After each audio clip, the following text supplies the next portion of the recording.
Welcome to the Kentucky X-Files, Season 2, with your hosts Dennis Mays, Tyler Stewart, and Josh Gibbs. Don't forget to subscribe to us on YouTube, Spotify, or wherever you get your podcasts, so you never miss an episode.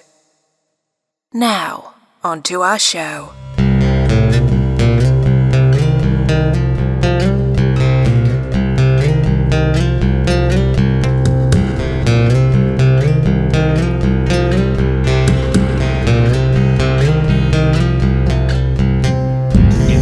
Towards me, just crouched down. For me, at first, I thought it was just a fire street.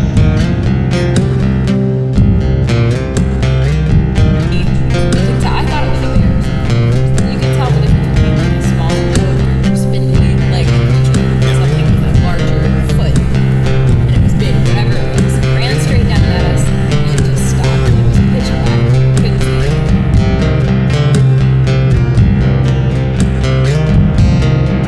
And most of these witnesses that have come close to these scenes could have been killed.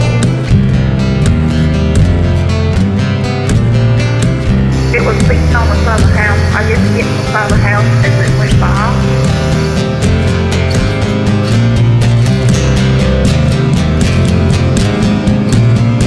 Now, when it stood up, that's when I knew it was a dog.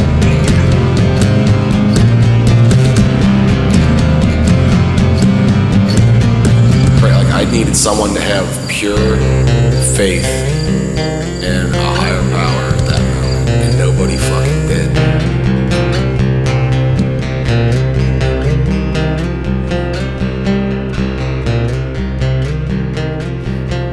Welcome back, guys, to the Kentucky X-Files.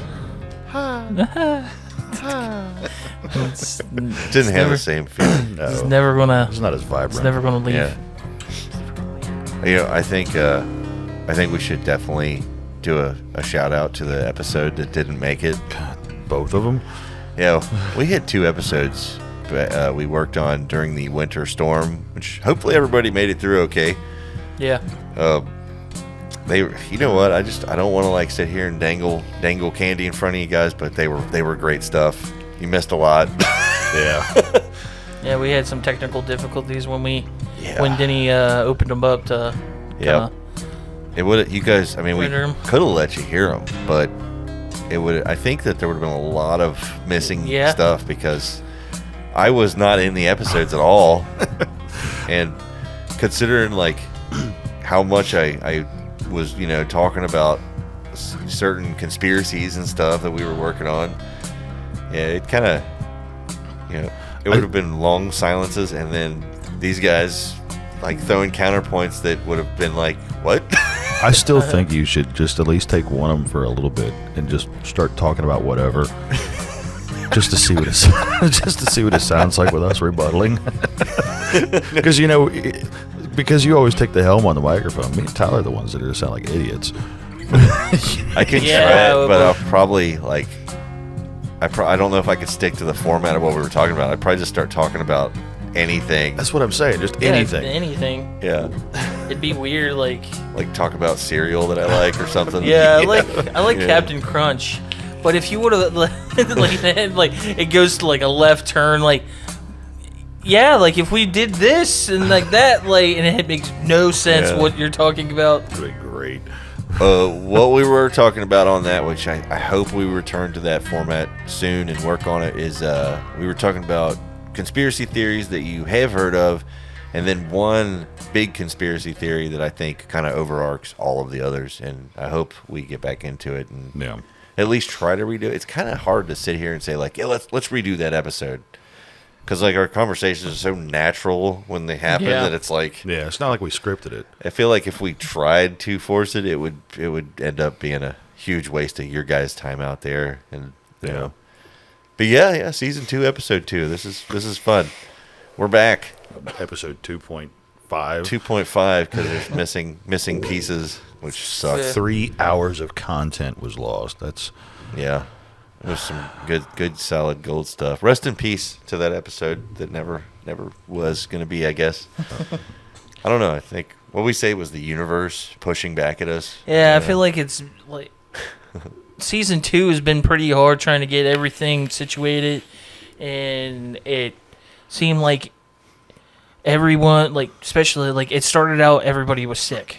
Yeah. Then it turned out right when we was able to try to do anything, we had this huge winter storm. Well, before that, the episode that did already drop, Yeah. you had rendering issues, didn't you? Yeah, I had some rendering issues. I had some computer problems on the first episode that it literally took 18 hours to render it. Mm-hmm. Oh, yeah. So that's why I pushed back an entire week. Yeah. Because it couldn't drop that Monday. Yeah, it's like, it's a uphill fight. Yeah. Yep. Uphill fight. And then we lose 2 entire episodes. Yep.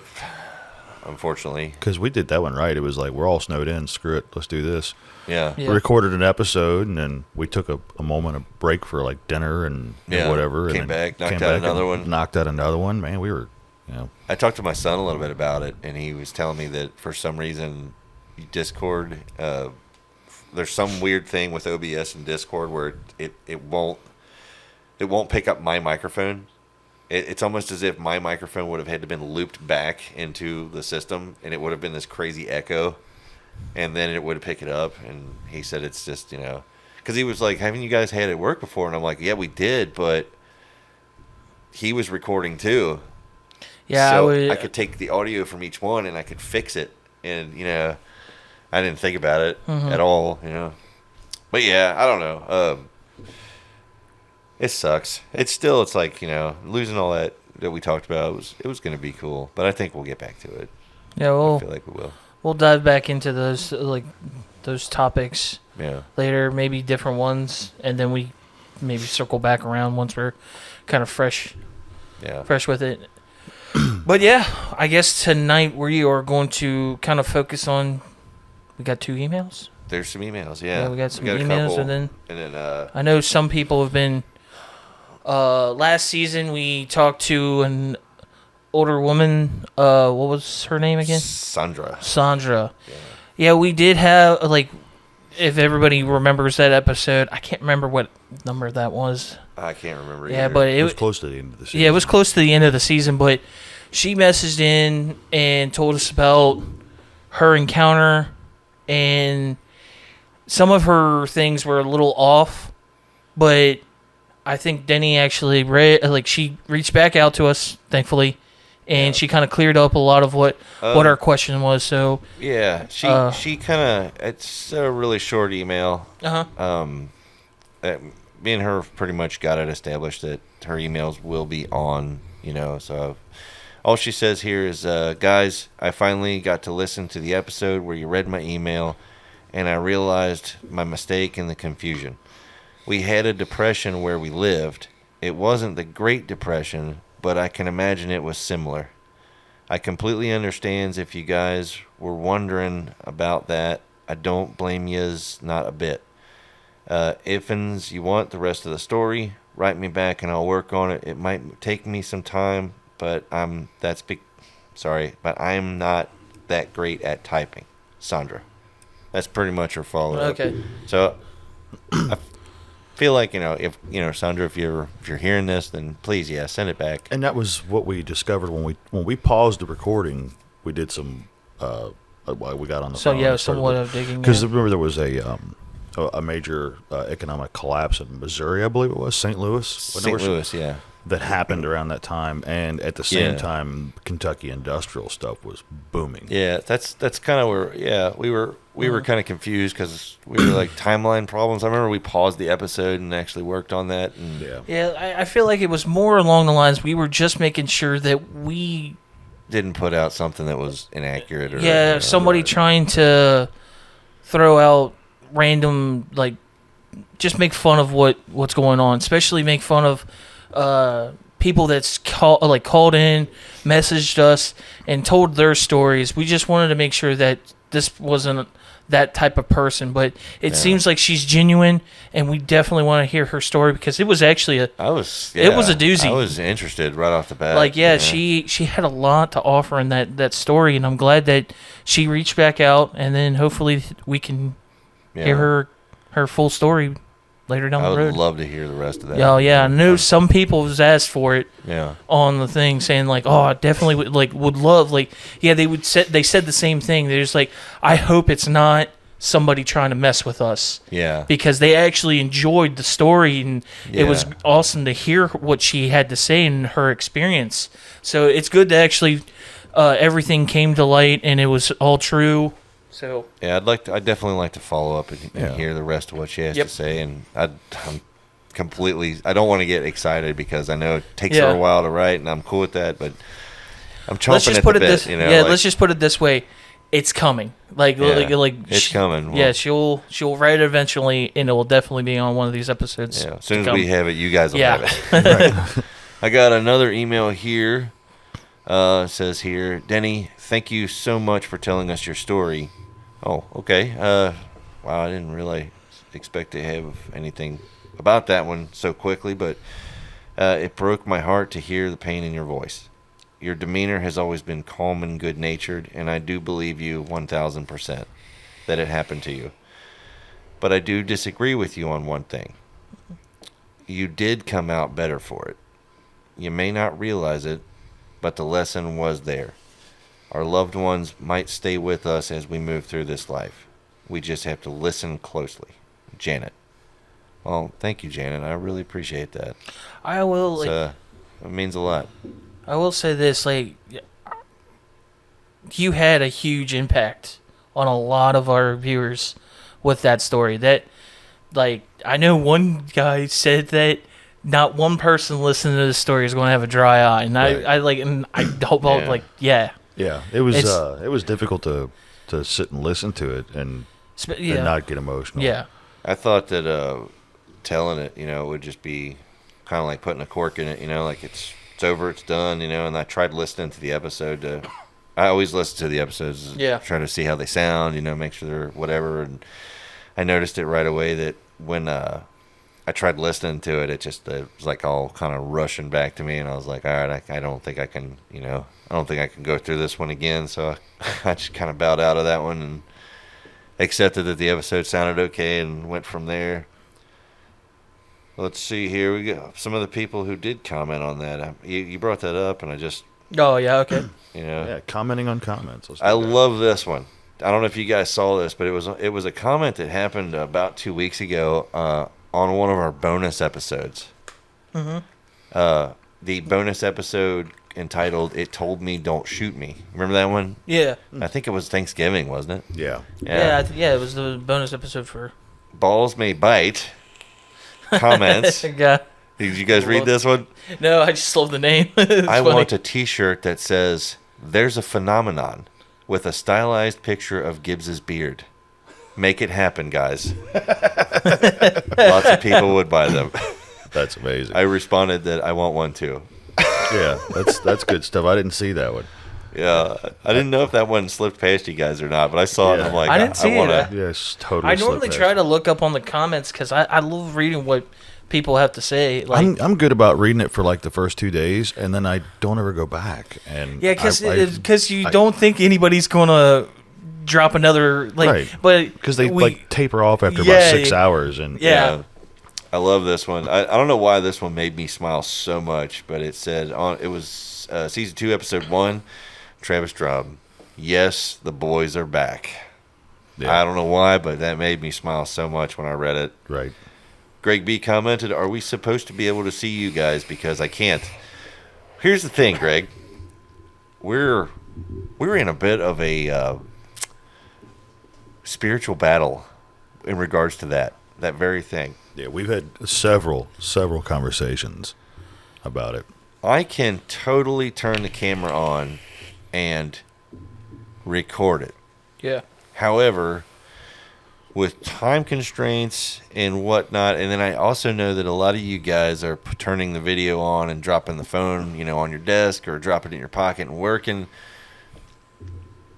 Well, there's a couple of things there. It's like, if you see us on camera, do you want to sit there, do you have the time to sit there and watch us? Do you want to? And if if enough people will respond to this and say, yes, we want to, then sure, why not?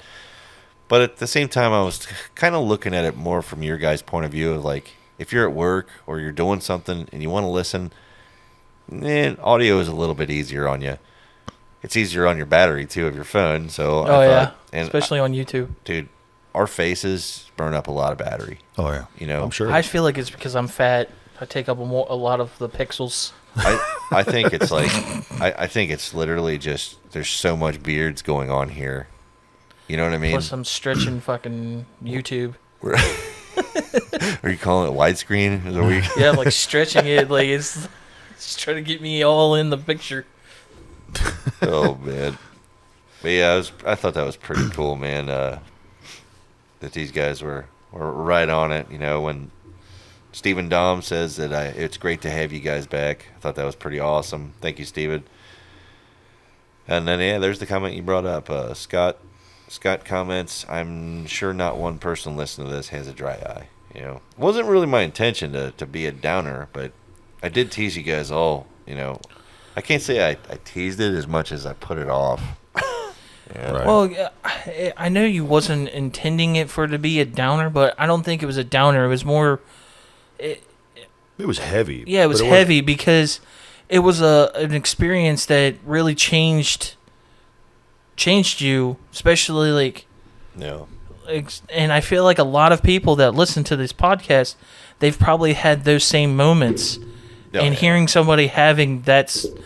same type, maybe in their own way different, but it changed them and it moved them in the same way, like spiritually, whatever the way that you, how you take it, like everybody. Yeah, I've had a couple people recently reached out to me privately, and I don't think they want to be like mentioned like my name or whatever. I actually didn't ask, so I'll just kind of do my usual and leave it unless they give me permission. But, one person said that they had some intense dreams, where they saw someone or experienced something where, you know what I mean, it was like seeing a deceased loved one, and one guy I work with was like, he's like, when it happened, he's like, it fucked me up for weeks. He's like, how the hell are you like, how are you like okay? He's like, I mean, from listening to your story, he's like, it's happened to you many times. And I told him, I was like, it's not really that many, but it did. It fucked me up, It took a long time to recover, and there's still times where I'm like, I still feel like that mind state creeping in, and I'm like, okay, that's not me anymore. I'm good now, Life is for the living, and that's important, It's whatever happens, It strengthened my belief that there may be an afterlife, but I also don't think it's a magic thing. I think it's a part of nature, if that makes sense. I don't think it's because like I got into a debate with a guy about my use of the term greater power, because they're like, one guy said, do you believe in God? And I'm like, I believe there's a greater power, and if that greater power is what you call God, then maybe we're on the same page. But I can't define the greater power as a persona. I remember my joke about like a space whale. Yeah. This giant space whale goes swimming through outer space and he bumps into a couple rocks, and a few billion years later there's planets. Did he mean to create it? Maybe not. Is he a greater power? Yeah, absolutely. If he's big enough to bump a planet or bump, some asteroids together, I call that a greater power. A star that explodes on the other side of the universe and we get the little ripples of gravity from it. That's a greater power. It doesn't, to me, mean that there has to be a sentient being, but in a way I'm like, look at every system in place on the planet. I mean, all the way from ant farms down to cells. We go like, hey, look, that tree right there is not a sentient being. It's just a tree. It's an organism. But yeah, that's probably true for the most part. But at the same time, there's complex cells that are at work in that tree. The tree itself, maybe not, but those cells have a crazy superior programming going on that we are unable to replicate. You know what I mean? The soil. This one always blows my mind. You know, the very soil we walk on is billions of bacteria living in it. And those bacteria, being simple little things, make very crucial decisions at certain times on how they will survive. And they're not afraid to change and evolve and mutate just like that. So I'm like, to me, that's a greater power. It's something behind the scenes. It's the space, you know, the space between the spaces, the world under the world. It's all kind of moving in ways that we don't fully understand, you know. And I think that's fascinating. And I find that as a greater power. So if, like, you know, when someone asks me, like, hey, do you believe in God and the afterlife? I'm like, maybe the afterlife, you know, maybe a greater power. But I think there's a lot of greater power. You know, the planet itself is a greater power. I mean, look at that. A volcano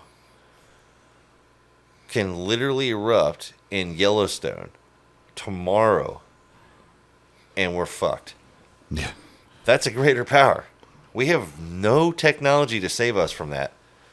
You know what I mean? And even if we did, we wouldn't be able to implement it. Yeah, we've got nothing. You know, the most we can do is like post it on Instagram. Right. Like, we literally got nothing. We can monitor it. Yeah. So we'll know how long before we die. Right. But we literally can do nothing about it. And that's right here, you know, in our country. And there's active volcanoes all over the place. There's, you know, avalanches, these giant mountains, you know what I mean? There's storms. Sinkholes. Those things are terrifying. I call that a greater power because it's indiscriminate. It's infinitely unpredictable, and there's nothing we can do about it.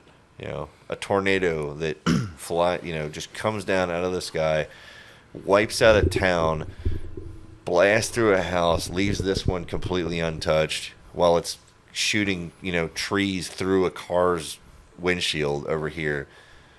That's a greater power. You know, something to think about too is this being in construction. It's something that I think about a lot.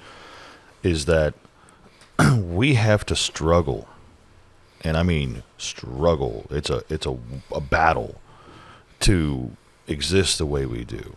Yeah. You know what I mean?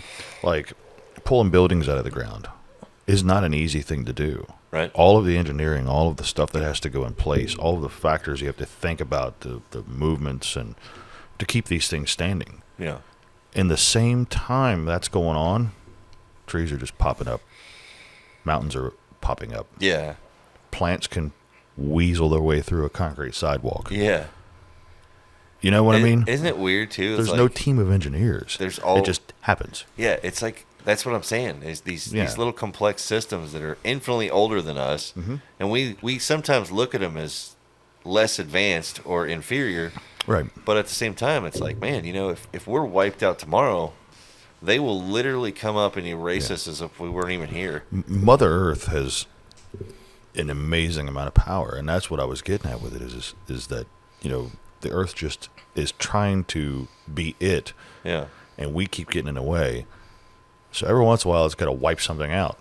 Yeah. You know, like we build these beautiful big cities with all the steel and concrete and wood, right? You know, and fiberglass and all these, you know, complex wiring systems.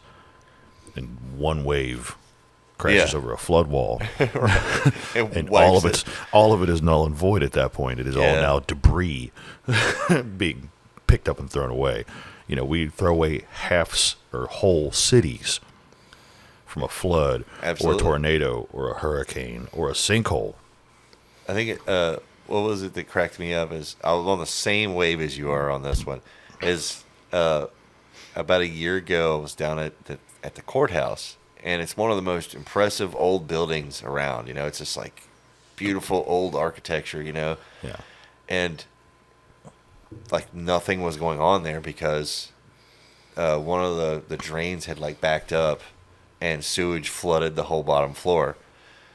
And that literally, like that one little thing, just, you know, some dirt and some leaves, literally just like completely shut down this building because there was poop everywhere. Right. You know what I mean? And the weird thing is that like with buildings, in order for buildings to stay buildings, they require life, human life. Yeah. It's the strangest thing. You can build a brand new building and put no humans in it, and in 2 or 3 years, it's fallen in on itself. It's garbage. Yeah. But you just put people in it for a couple hours a day, and for some reason, it'll last longer. Yeah. And then if you put people in it and then do continual maintenance, it'll last a lot longer. Right, yeah. But the second you pull the people out, they just start falling in on themselves. Absolutely. It's weird. Yeah. And we were talking about a couple buildings that came down, if you remember that. We brought those down, though, with airplanes, remember? Oh, yeah. Yeah. Yeah, we were, one of the episodes that was lost, we were talking a bit about the 9/11, you know, being an interesting thing is, speaking of buildings, and we bring buildings down ourselves, and we were talking a little bit about Building 7. Yeah. You know, and there was a lot more too, and I know we got off on it, but there was a lot more to Building 7 than we even mentioned on it. Which one thing I found, which was really interesting, was that it was reported gone by a reporter on live television, and it was still standing behind her. Yeah. Yeah, I remember. And she reported it as it came down. Yeah, it came down. And then a few minutes later, it came down. Mm-hmm. After she says it. And then the way it came down, which is interesting to me, you know, there was a big argument. Me and him talked about this years ago. There was a big argument about jet fuel heating up the interior of the buildings and bringing it down. It being hot enough to melt steel. Yeah, and people were arguing that there's no way. And I actually had an unpopular opinion about it, being a blacksmith, is that I can literally melt, what is it, ANS 35, I think? Yeah. Structural steel. And I was like, structural steel is not high carbon. That high carbon steel in construction is dangerous. Because brittle. Yeah, it's brittle, and it's, it can't take the pressure.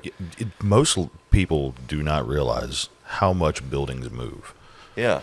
Especially how much they move before the framing is up. When the steel is up, those things move like crazy. You can twist an entire building with a come-along.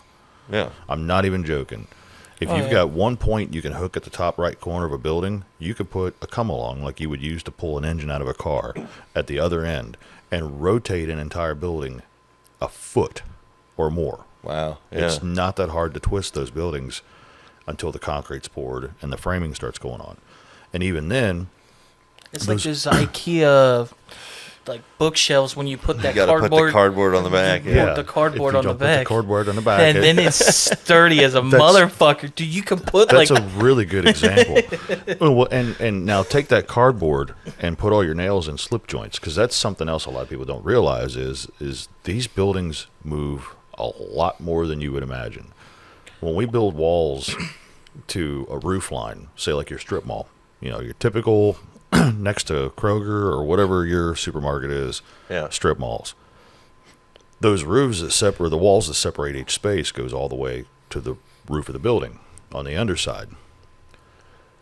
We designed them to slide in and out of themselves an inch.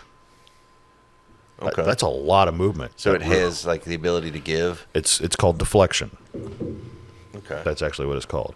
The framing on the outside of buildings, the way the studs are attached to the floor line, the clips have 3-inch slides in them where the floors can move up and down independent of the exterior wall. These things move a lot. Okay. Yeah. So it's so when these things come down in a perfectly straight line, that looks really orchestrated compared to like doing what something that has flexibility would do. You know what I mean? Like it should have kind of like wiggled, twisted, and rolled. Okay. That's what I've always said. I personally, the way it fell just mean it always bugged me because it just went down, like, especially because, like especially the side. Okay, like you were like, I wanted you to get on that, like, because, okay, the whole argument about the jet fuel is it will evaporate quickly, so it couldn't have melted or something. Like, I think that was like it was. It burns fast or something of that nature. I think that's what, all an entire misnomer too. That's a lot of misunderstanding of what people think. Like a lot of telephone bullshit. People confuse jet fuel with racing fuel. Yeah, like, high octane, like alcohol, because that evaporates quickly. When it evaporates outside, it's going up into the atmosphere. If it's in a building, it's an air pocket.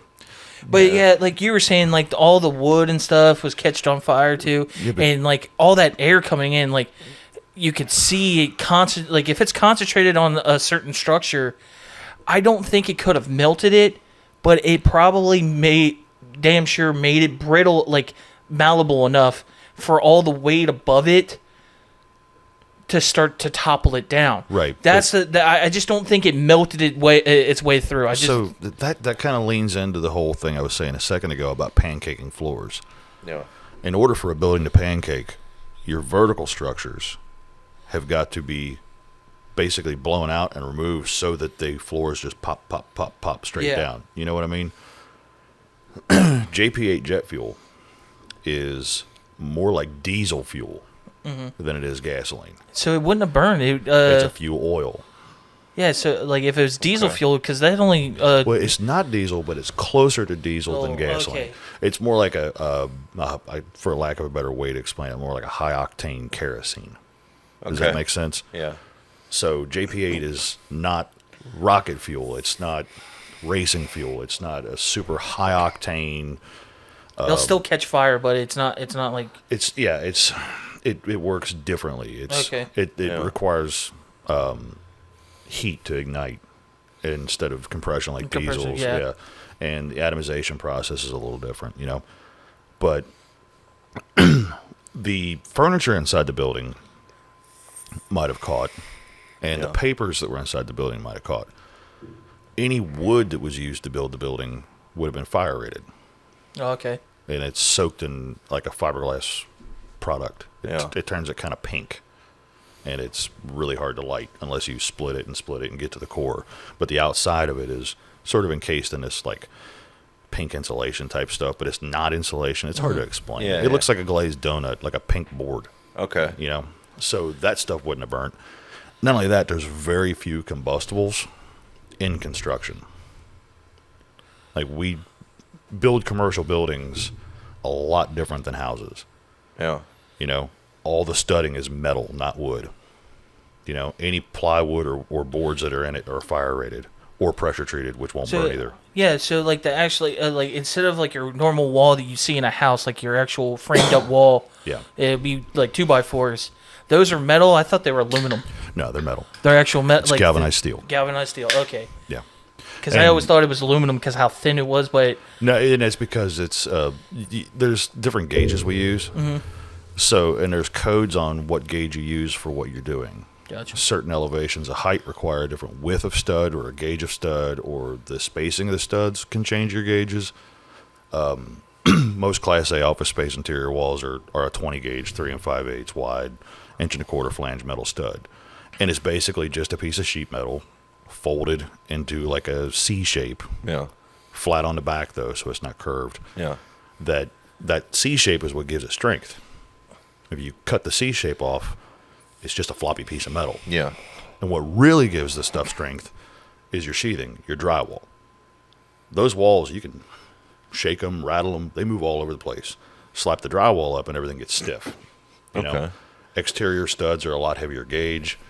I've stood studs up that were, you know, heavy enough to make a truck frame out of almost. Yeah. You know, like you get down into the 14 and 12 gauge studs, 14 inches wide, you know, 20 feet long. That's a pretty substantial piece of metal. Right. Which, few and far between, really. Typical stuff is like an 18 or a 16 gauge, 6-inch stud. And it's, I mean, we use big chop saws to cut it. Yeah. Mm-hmm. You're not cutting it with 10 snips. It's 14-inch grinder wheels. Yeah. You know? I think the argument from years ago was that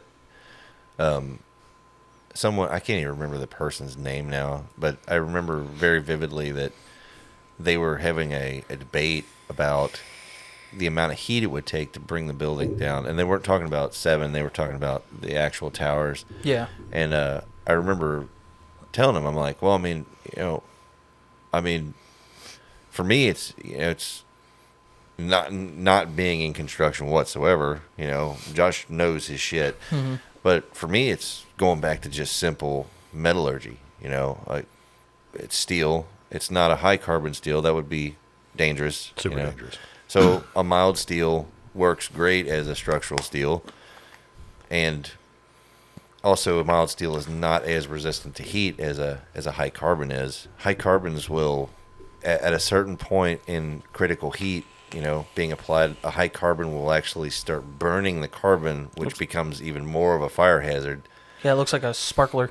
Yeah, because it's burning the carbon. It's burning the carbon off of it. Literally burning the carbon out of it, and it's adding to the fire. But yeah, I've actually been in the position where I've had, so-called super steels, and I've melted them on accident, just with simple, charcoal and wind, just air, and in doing that for so many years, I've learned a lot about how simple it is to bring that much heat to a building. When I look at the videos of the towers burning, I see a huge ignited hole in the side of this building that's however far up, and it's quite a bit more windy up there than it is down here, and I'm seeing a fire in there that's being fueled by everything that is combustible and fuel. Well, yeah, and the fuel tanks for planes are in the wings. Yeah. And those wings are in the building. Yeah,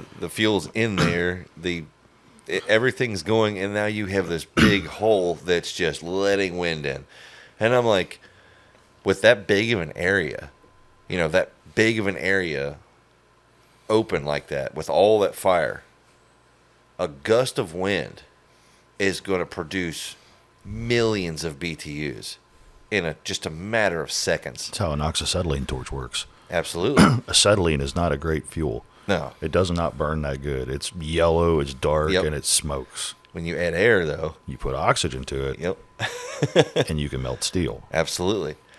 And the other thing, too, to consider is the super steels you were playing with, you melted, were kind of sitting in the charcoal on their own, they're just own accord. There. They're just sitting there. There wasn't hundreds of thousands of tons on top of them pushing them into the fire. I was playing with a maximum of 35,000 BTUs in a very controlled and small area, not a building. Right. So when the argument kept going back and forth about, that fire couldn't have, done all this, and I was like, well, I kind of beg to differ. That fire was a forge in the side of that building. Yeah. And it was uncontrolled with an infinite amount of wind, and those buildings move that high up. So you've got Yeah. movement. You've got all the pressure coming down because you've got, I forget how many floors were above the impact site. I don't remember. But there was quite a lot. Yeah. Which is a lot of weight. Concrete, steel, glass. Absolutely. Yeah. And silica glass, you get that stuff hot enough, it melts. Oh, yeah. And anything that's hot enough to melt is hot enough to catch something else on fire. Absolutely. So even if it was non-combustible materials, it was hot enough in there for the non-combustibles to liquefy and catch combustibles on. I know one old piece of advice that I was given in blacksmithing was that everything has a flash point. Yeah. Even rock, even stone. And I've seen that because I built a forge out of stone before, and at the time it seemed like a great idea until the rock started exploding. And then I realized very quickly that what I'd made was very dangerous, and I had to stop using it, And you look at like what do you call it? I had this material. It was like a carbon material it was supposed to be in the family of fireproof fiberglass, like for race cars and stuff. And I was gonna make handles out of it. Well, I wanted to see I wanted to see how fireproof is this shit? Is it really hold up? It held up really well until it didn't. It got to a certain point, and it hit its flash point, and at that point, it began to ignite. But the thing I learned from that is that not only did it resist for a long time, but when it did ignite, it was impossible to put out because its flash point was so much higher that so much heat went into it. When it finally caught, it was like, dude, it almost looked like it was burning even when you dropped it in a bucket of water. Like it was so hot. And I had to waste so much fuel just to make it happen, just to get it to that point, and even adding air to the mixture, trying to get it to get hot enough. I mean, to the point where you can't even look into the forge. It's so bright that it's like staring at the sun. It'll give you flash burn. Right. So it was like, learning that everything has a flash point. Everything has that critical temperature that when it hits, it's liquid. It's molten, It becomes like a plasma. Even concrete, too. Yeah. And that's another thing. If there was any air pockets in the concrete, be it small or large, which there shouldn't have been any large if it was poured correctly, but you're always going to get an air pocket. Yeah. It's impossible to pour a perfect slab. That air trapped in there would be between concrete and a steel pan. Yeah. Effectively superheating the air. And I don't know. It's got to go somewhere. It's got to go somewhere. Yeah. Anybody that's ever had like a Yeti or an Arctic cup, go Arctic, please sponsor me. I love your cups. Can tell you that if you pour hot coffee in one of those cups and then put the lid on and then pick it up real quick, it will blow the lid off. Yeah. Because you superheated the air. It has to go somewhere. It has to go somewhere, yeah. Yeah, swirl it one time and watch that lid start working its way out. Yep. Yeah, that's how I actually ruined my iPhone 6. Is the air in the coffee had too much headspace and it soaked it. And you take that one little air pocket and times it by 1,000 locations. Yeah. It's got to go somewhere. Absolutely. Well, if you blow the concrete free, you've weakened the structure. Yeah. If you weaken the structure, it's easier to come down because the concrete's what ties the steel. Yep. And then, we were talking about the galvanized steel in the building. In the building. And that galvanized steel, too, when it's superheated to beyond critical, it starts producing a metal plume.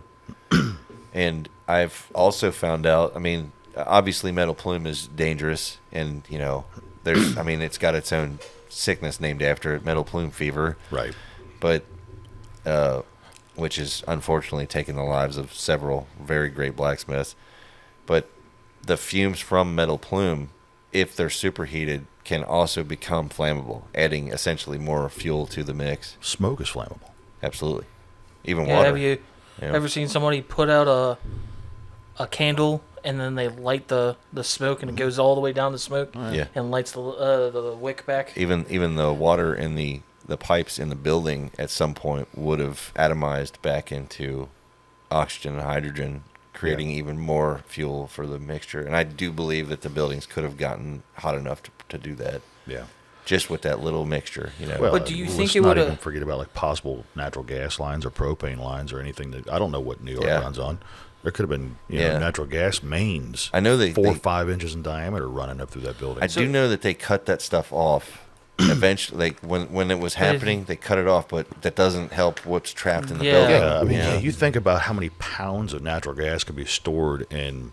How big was that? How big were they? I can't even remember how many stories there were. There were 100 plus they were stories. tall right? as fuck. They were probably one of the tallest buildings in New York. So you take a building that's 110 floors or so, and you put just one natural gas main in there, and if that natural gas main's 4 inches, you got a 4-inch pipe, 110 stories. That's the equivalent of like a tank the size of my house. Yeah.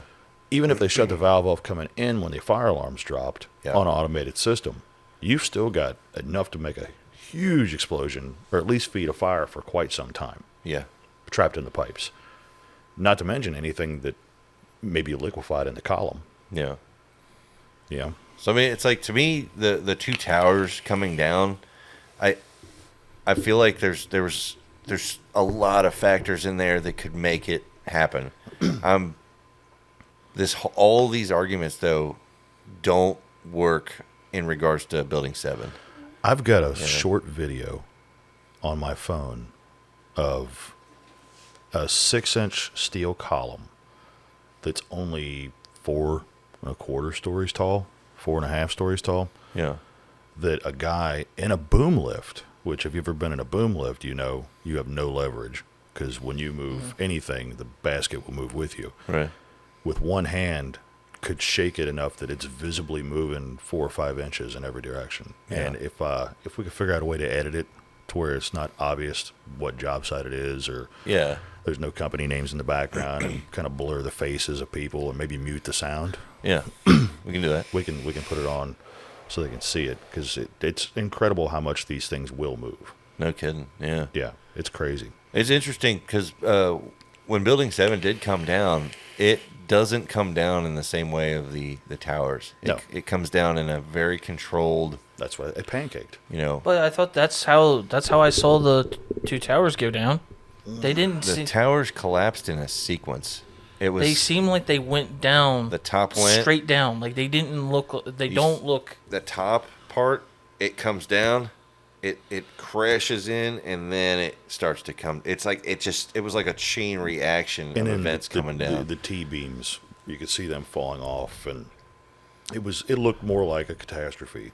Yeah. I just think the top would have fell off first. The way that the bot, like, because the bot, what would have, like, personally, like, I understand, like, yeah, it has a lot of movement and a lot of sway. Well, for that. See how that wants to fall straight? It's bouncing, so it's falling over, you know. But it's because there's more weight at the bottom. In a skyscraper, they're taper as they go up.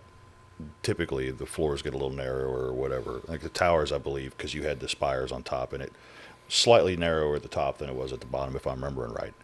The weight's at the bottom. Yeah. You know, so it would have pulled it straight into the floors below, which would have caused the pancake effect from the upper floors into the... Yeah, once you have enough built-up weight coming down, too, right? I mean... It's a pendulum, yeah. Gravity's there was a lot of floors above the hits. Yeah, I know that. They almost hit just slightly above middle, didn't they? The way it, like, it's still, the way it, like, hit, like, it dropped, it did not, like, I'd feel like it would have started to lean to one, because it, like, there was a huge chunk missing. Yeah. I would feel like the levels on that would have started to lean it more, which, don't get me wrong, I'm glad it didn't, because that would have been twice as, like, a lot more damage. A lot more damage and a lot more people injured in that whole thing. Like, and I know a lot of lives were lost in that, but just the way it looked like it should, like the top part should have leaned, and if by then, if the structure itself could have just started to collapse down, I would have understood that, but it literally looked like it just... No. Like, it just dropped. Like, I feel like a lot of... please, people out there, I'm not trying to take this lightly, but if they would have said... If the government would have said, like, hey, we're going to have to drop these down. Like, because if we don't, it could have done more damage, and they actually just didn't tell us that they did what they did, like say that they actually did, like dropped it, and they just said it was just it happened. I feel like a lot of people would have understood, but like then again, I didn't have somebody that died in that ordeal, so I can't sympathize. I can sympathize with you because that's a terrible way to lose somebody. Absolutely. But I'm just saying, like, wouldn't you rather them tell you, like, hey, we have to take this building down, or a lot more lives are going to lose? Yeah, it's kind of like when they scramble to take down a passenger jet that's taken over by terrorists.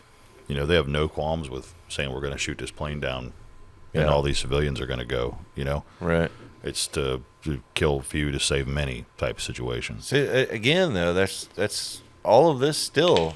It doesn't shed light on 7. Right. What is 7? I can't remember. 7 was the little building. I can't hear myself really. It was Did you turn me down? I had to. You were peeking out. Oh, my bad. I think I'm down on them. Hello. It was 7 was a smaller building that was kind of like adjacent to those two. It was in the park. Yeah. It was in the same industrial park. They said it came down due to uncontrollable fire and debris. Mm-hmm. It was never hit by a plane. Yeah, it was. Yeah, I guess they were trying because the only to say things that was actually hit by a plane was the 2 towers and the Pentagon. Right. Yeah, and a field in. Well, yeah, that one was. Yeah. Yeah. Which is interesting too, because the field. I mean, there's a whole field day of stuff you can go in with that one. And especially the Pentagon. I know for the longest time there's still, somehow this airplane that flew through the Capitol just never appeared on any cameras. Yeah, and there was no wing marks on the building. That whole thing. Yeah, because and being able to take a plane of that size and bring it down to what is the Pentagon, a 5-story building? Yeah. Yeah, it's not that tall. Like take like an ace pilot, like really? Not somebody that trained in a Cessna to operate a 747. I mean, it takes a lot of skill to be able to belly slide something like that. You would think. Yeah. Plus, too, you think too, it's a lot of these. Was planes it a 747 that hit the? Yeah, it was a full size. It was a full size. That's what they say. Yeah. That's what they say, but the hull doesn't match that.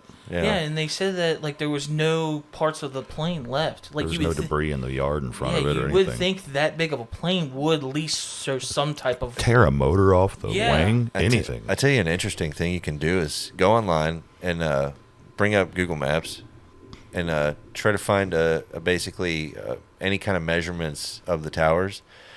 You can use your measurements against a picture of the towers, and you can measure the length of the wound, I'll say, of the plane hitting the tower, and then you can literally cross-reference that to the damage done by scale to the Pentagon, and you will come up with very different numbers for being the same kind of plane. Right. Is this just me? I heard this a long time ago, especially when a lot of these conspiracies came up. Yeah. At the Pentagon, the place, the section that it hit. Yeah. Was it? Somebody told me that it was like financing for the government or some type of money. Yeah, I think it was. Like that's what I was told. It was like a records room or something. Yeah, I didn't know if that was just more Thank people. goodness, though, that area was not occupied when it was hit. Strangely enough, yeah. That's in the middle of the day on a Monday morning. Yeah, I can't just remember good luck is what that was. I can't remember what the. Nobody came into work that day. Yeah, they called off the entire government. Yeah, they were like getting coffee over Right. at the cafeteria. It's kind of like how there was an enormous insurance policy taken out on World Trade Center Park. Yeah, wasn't it the day before? It was like it was close enough that it was like less than a week, I believe. What is somebody had said that? Oh God, how did it go? It was in regards to the towers coming down. There's a lot, obviously we've all heard the thing. It's gone around a lot where 9/11 was an inside job, et cetera, so forth. Right. And then you bring up the insurance policies, the strange occurrences, and the fact that they knew all about these attacks for weeks and months. They knew who these people were. They knew there was threats on the towers. They knew that this was a very real possibility. And then it was executed. Yeah, it happened. What was the? I feel like this was the government or the military's view on it. They were actually the reason why they didn't respond to it was because they were out somewhere in the ocean performing war games during that time. I heard that. I don't know about that, but I heard they were doing training exercises. Yeah, some type of prior to that about what to do when a plane hits a building. Yeah. I heard something about that. Well, I can't remember that. I do remember what he's saying though. I do recall that they were wargaming or doing some type of war, like running war games, some kind of drills or something. Yeah, that's why they didn't respond to it. Another interesting coincidence. Well, another thing too, I feel like a lot of people, whoever tried to dig into this, I always thought this one, it could be fake or whatnot. Like you never know, but it was awful. One of the most famous conspiracy movies. I can't remember the dang name of it, but apparently these guys, there's a bridge that goes over the main entrance to the Pentagon, so people can get across that are not allowed into the Pentagon. Yeah. Like, because I guess you have to cut through it. I don't know. But apparently this taxi driver, literally at that time, was passing over when it was hit. But apparently what he was telling people, he's like, I don't want to be on camera. I don't want to be on camera. Don't record me. But apparently these two guys that were interviewing him left a camera on and pointed at him, but they blurred his face. He said that, yeah, like these guys came to me and they'll make you. They have ways to persuade you not to talk, not to talk. He's like, what I saw was something. It wasn't a big plane, but it was like I was like going over the bridge and it was like, and it was coming at like, and as I saw it come, it dipped down, it dropped something and literally took right off. And he's like, dude, don't mess with these people. They know how to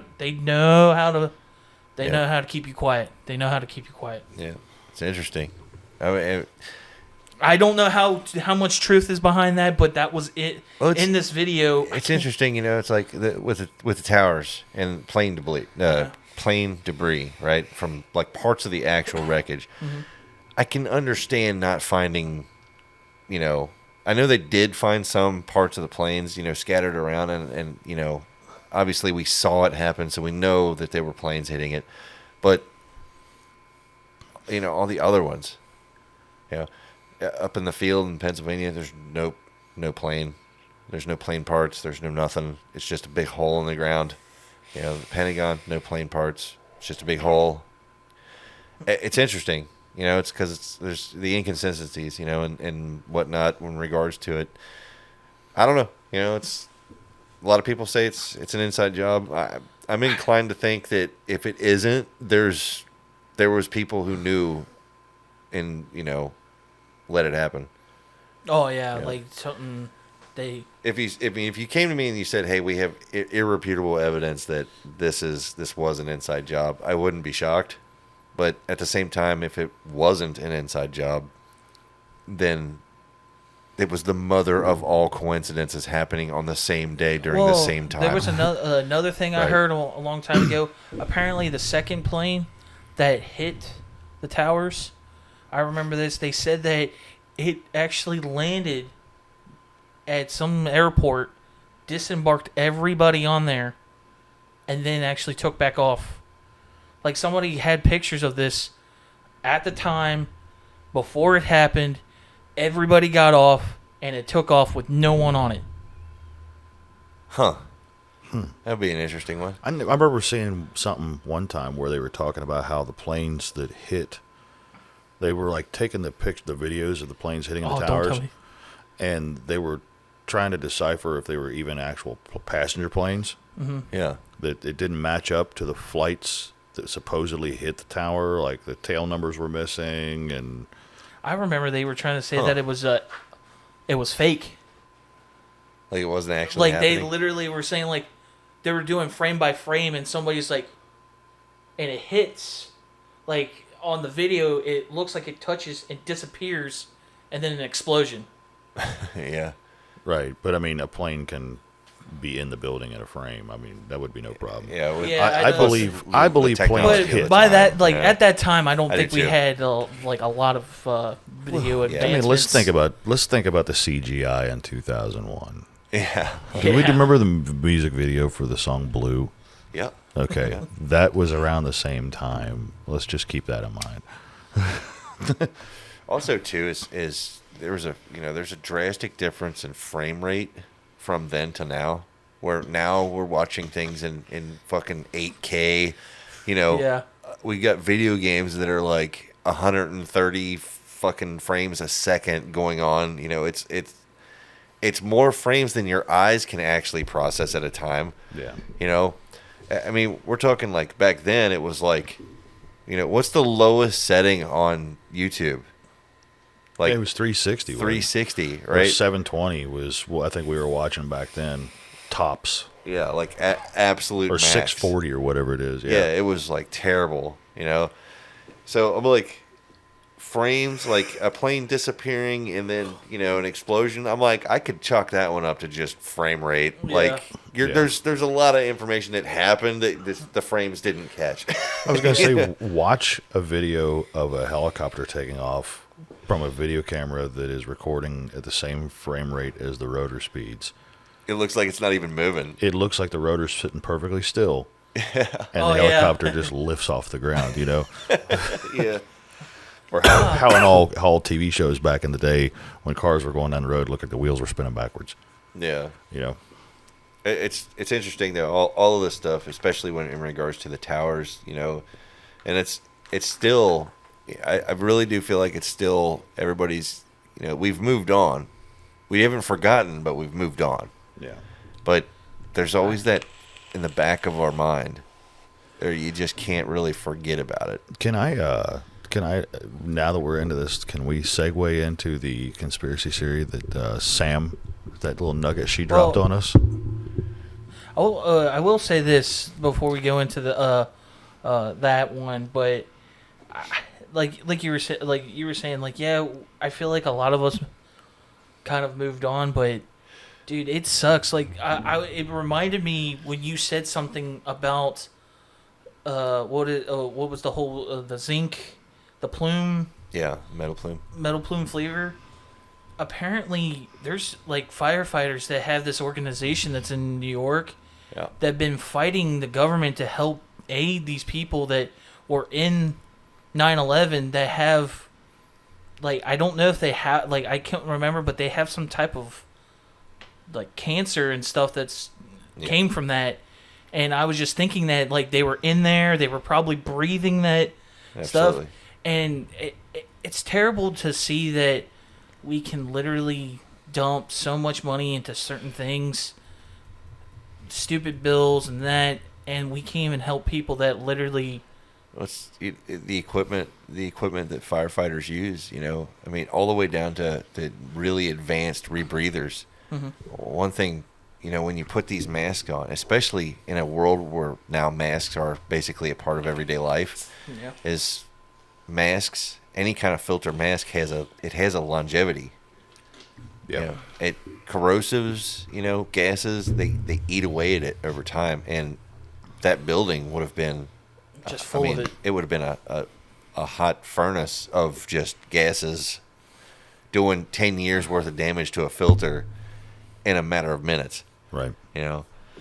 But yeah, by all means, segue us. Segue. I want to hear it again. Yeah. So I hope I don't butcher it. So there is a relatively new conspiracy going around involving 9/11 and the Twin Towers and all that. Yeah. And it has to do with the comedian Mr. Pete Davidson. Funny guy covered in tattoos from SNL. Okay. Yeah. And for those of you who don't know Pete Davidson, his dad was killed in 9/11, and he puts it in a lot of his bits. It's kind of his "I'm going to make you feel uncomfortable" thing he does. Yeah.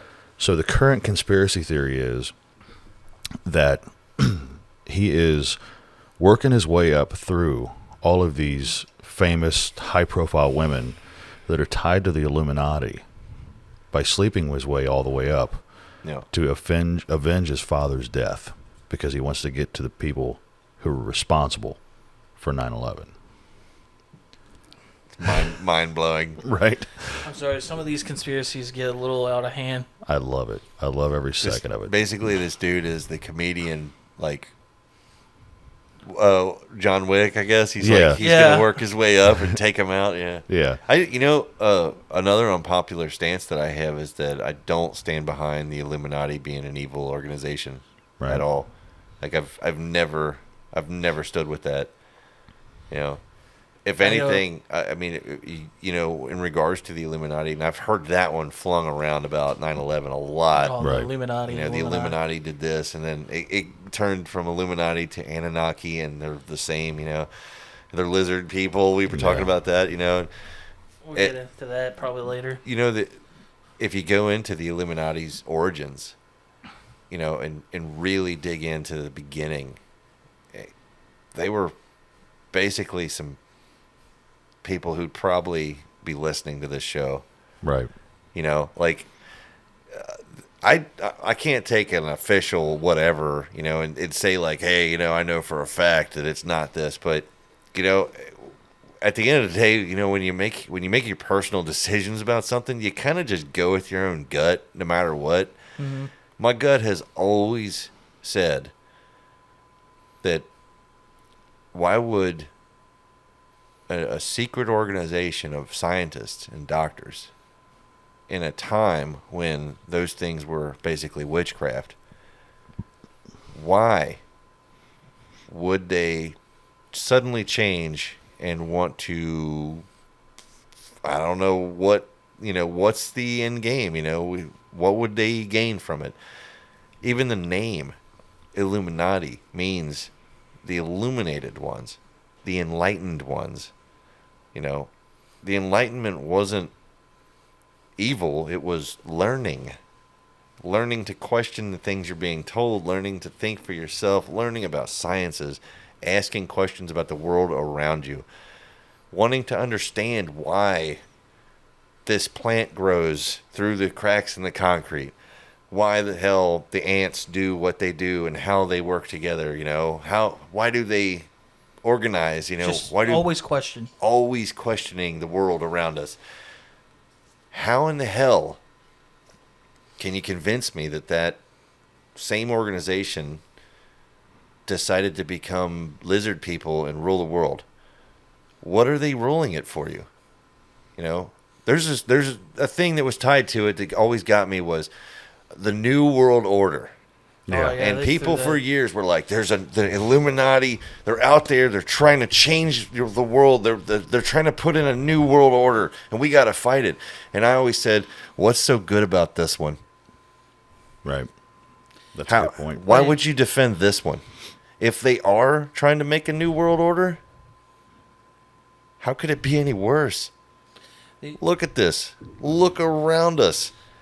The only other thing too is you got to think about who was when did we start hearing about the New World Order, and they started throwing the Illuminati under the New World Order.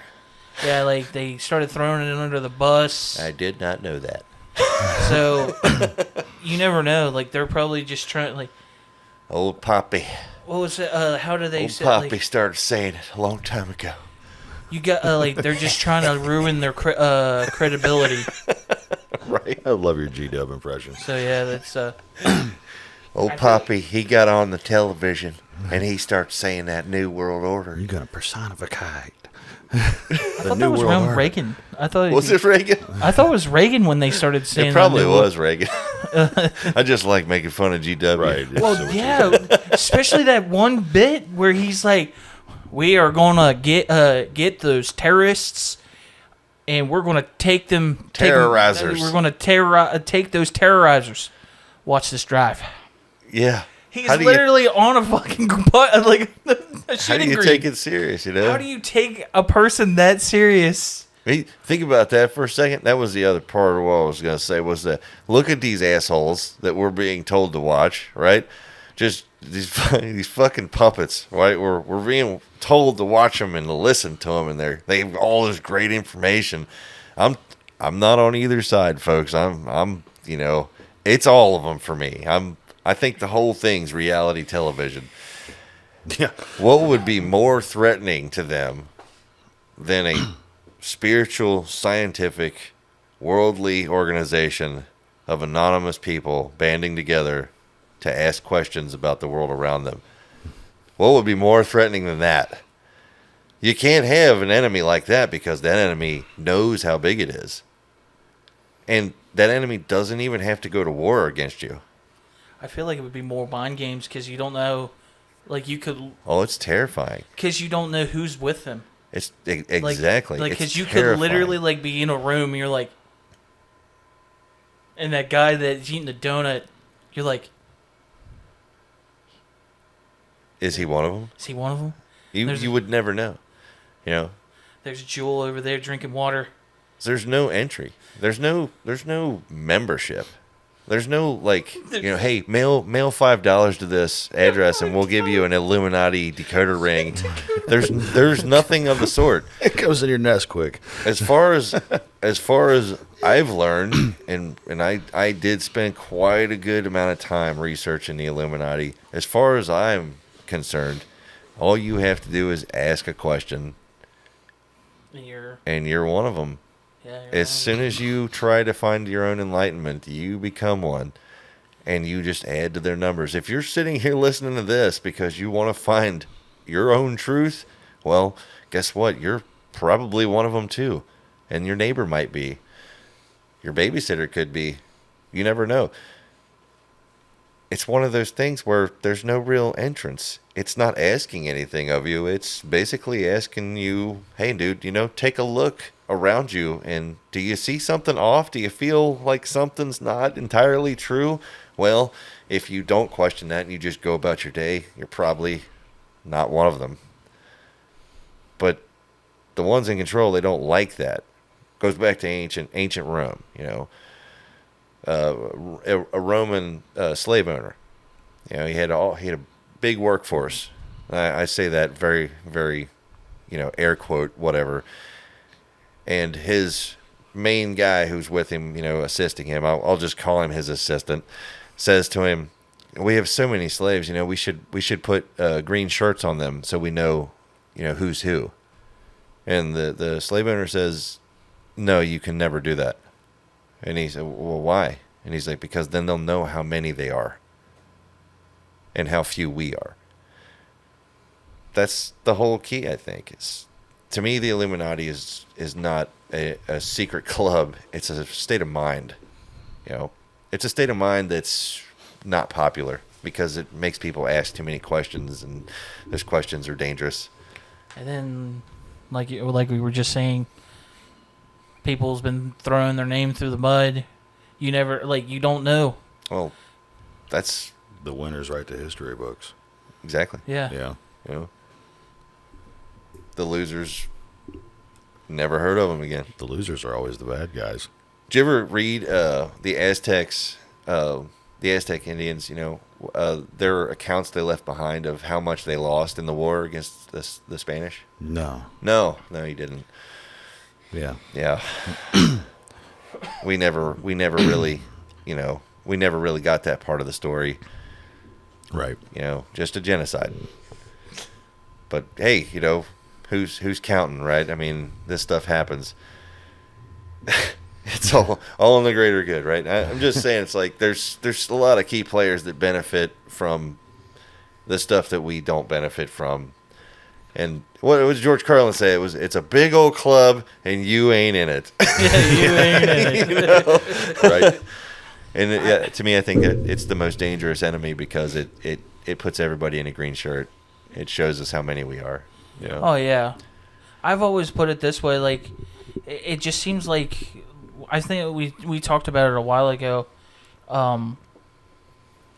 It seems like everybody's trying to put race against race, religion against religion, like view against view. It just, I feel like we're far from, like, we're past that now. Yeah. It's more of us against the government now. Because we don't know what they're doing. What are they planning? What are they doing? It's always that, like, we shouldn't be fighting against each other just because you the bullshit that's been said on the media or somebody tweeted. Yeah. It's more of like we need to focus on the people that run the country that we supposedly we elected them to run our country to help us, because we're not we're not capable of doing that because we are all out doing our jobs to make money. Right. So we need a guy up at the helm to lead us, and half of them don't do it. They literally just collect a paycheck. That's the okay. What? And that was another thing too. I think we said that same thing. Okay, ask yourself, how many of you guys during the pandemic lost a lot of money? Like because you didn't have a paycheck because you lost your job. Do you think any government official lost a paycheck? Right. Do you think they were late on their mortgage? No. Do you think that their car got towed? Nope. Oh my God! Did their fucking kids lose their scholarship, or their thing to their fucking boarding school? Nope. No, they didn't lose their money, but it took them so long just to do any kind of stimulus checks to people. That's what I'm saying is that we are not the enemies. All of us, the American people. And them stimulus checks, dude. What did they do? First off, let's not talk about the laughable amounts. Like that's dude, the first amount was like $600. I'm like $16,000 behind on my mortgage. Thanks for my $1,200 check. Here's $5. Let's ignore the laughable amounts they were, right? And let's ignore who they decided got them and who didn't, right? No. Let's focus on the fact that they gave us a Band-Aid for the bullet wound they gave us. Yeah. You know what I mean? They shot us in the foot and then was like, here's a Sesame Street Band-Aid for it. That's what happened. Here's this government-issued Band-Aid. Yeah. You're going to have to pay us back for that, though, on your tax returns. Yeah, your tax returns. Right. Dude, you can't make this shit up. Right. You know? It's maddening. Mind-blowing. But I love, though, that whole time this is going on, and when I say I love this, I'm being very sarcastic, but I'm watching. I like to watch, and I like to learn, and I study every side of these things because I love to come to my own kind of halfway point, you know, and look at it from there. What cracked me up the most was, and you can take this wrong if you want, or however, it doesn't matter. You know, this show is we're grown-ups here. Is that during these times, so many different genres of humans happened, and you were being reminded over and over again that your skins are different colors from each other, that you're from different places, that your sexual preferences are different, and also that you identify your own gender differently, and you were reminded of it over and over again. And some people will be like, well, no, you know, I'm this gender, and I'm proud of it, and you should be. You should be proud of yourself, and you should go through your life with that pride and that determination, and I applaud you. But when someone else on the TV or the media is telling you, well, these other people don't respect you. Have you talked to all of them? Did you personally talk to these people and say, you know, can you tell me your point of view? No. We take the media's word for it. And the media loves focusing on the one little, you know, there's like one little video where someone is against that. It's against their beliefs. Well, there's a much bigger paradox here that is overlooked. And if I'm misusing paradox, fine. If that person doesn't believe in it, that's their belief. Who are you to tell them what they have to believe? Just as they don't have the right to tell you to identify in any way. We are too dependent on the idea that our belief has to overtake the other 49%. All of us are being told that, no matter which side we're on. Yep. Our belief has to tell the other 49% that they have to fall in line with our beliefs, no matter which side you're on. That's the paradox, guys. It's not how you identify, what your sexual preference is, what color you are. Doesn't matter. Humans. Yeah. We're humans, all of us, and we're being told that all the other humans are wrong, and they have to follow us. And what does that create? It creates conflict. Endless amounts of conflict. And during that conflict, confusion. And while we're confused, we're not seeing other things that are happening, which is the point. Yeah. So you guys want to join the Illuminati, or? Because it seems to me there's a group of people somewhere that are sitting there probably thinking along these same lines. Like, how can we possibly unite all these people? And then there's another group somewhere going, we can never let that happen. Because if they unite, they'll see what we don't want them to see. And that's too much of a risk. Yep. I mean, does joining the Illuminati come with like a sticker or I don't patch? I'm holding out for a decoder ring. Personally. I mean, even Secret. a decoder. If it's a decoder ring, I mean, I'm cool with anything, that. A medallion, anything. You know what's sad is I've never owned a decoder ring. I've never owned one. Yeah, I right. always wanted one. That was like after my time. I mean, how do you use it? If they could even just twist or something. give us a token.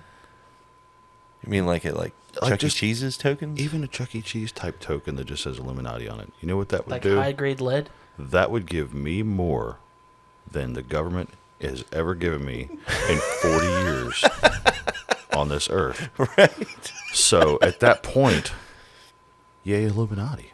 Yeah. But if any Illuminati's out there listening, I'd love to hear from you. We'd love to just call us. I mean, talk to us. You could send me a picture of a token. I mean, send Josh a token. You know, send me and Tyler a decoder ring. If he gets a token and we don't, that'll be bullshit. I want a decoder ring. I want the token that needs your decoder ring to decipher. Cool. Automatically more than the government's ever given me. You know what they're going to do? They're going to send all three of us something different, and then we're going to argue over which one of ours is the coolest thing. And it's literally going to... turns it right into everything we were just talking about. It's going to be the conflict, and that's how they're going to know we're not worthy. The conflict and confusion, we're going to forget they exist. My fucking ring is sweet. My token's Your token cool. sucks. My token's cool. My token's cool. Shut up. I can do this and flip it. Like, damn it, he got me there. That's sweet. I can't flip my ring. I'll just lose it. Start learning how to walk it on my knuckles like a casino boss. Tyler pulls up in a Lamborghini. They sent me this.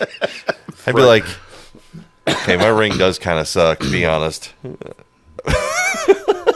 They gave me this. This is sweet. Like, yeah, he's right.